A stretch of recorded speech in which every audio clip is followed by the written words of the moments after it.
भाजपाच्या मंत्र्यांचा निर्णय आता अजित पवार यांच्याकडून रद्द करण्यात आलेला आहे।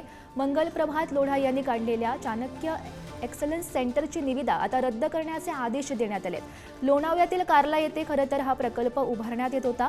प्रस्ताव मान्यतेसाठी थेट उच्चाधिकार समितीकडे ही तक्रार पाठवण्यात आल्याचं सध्या समजतंय।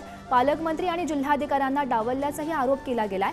नावातून चाणक्य हटवून आरेखनात बदलण्याची ही सूचना आता देण्यात आल्याचं पाहायला मिळतंय। महत्त्वाची आणि मोठी बातमी आपण सध्या पाहतोय।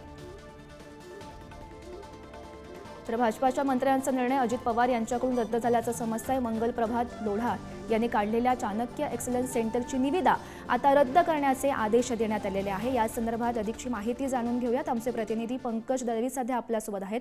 पंकज,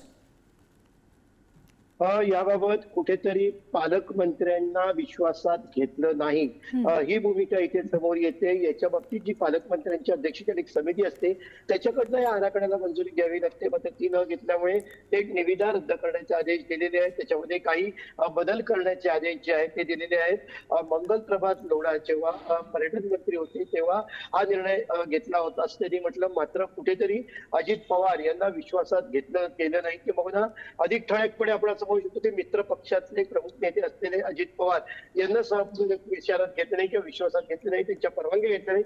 यामुळे या सगळ्या गोष्टी ज्या आहेत त्या रद्द करण्याचा निर्णय, निविदा रद्द करण्याचा थेट निर्णय घेतलेला आहे। मंगल प्रभात लोढा यांचा ड्रीम प्रोजेक्ट होता। तिकडे अनेक सभागृह असेल किंवा अनेक पद्धतीचे वेगवेगळ्या गोष्टी तिकडे करण्याचा त्यांनी निर्णय घेतला होता, मात्र आता या गोष्टीला कुठेतरी पूर्णविराम किंवा आपण चाप लागलेला आहे।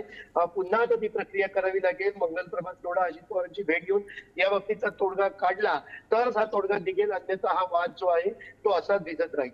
हो, नक्कीच पंकज, धन्यवाद दिलेल्या सविस्तर माहितीसाठी। पुढची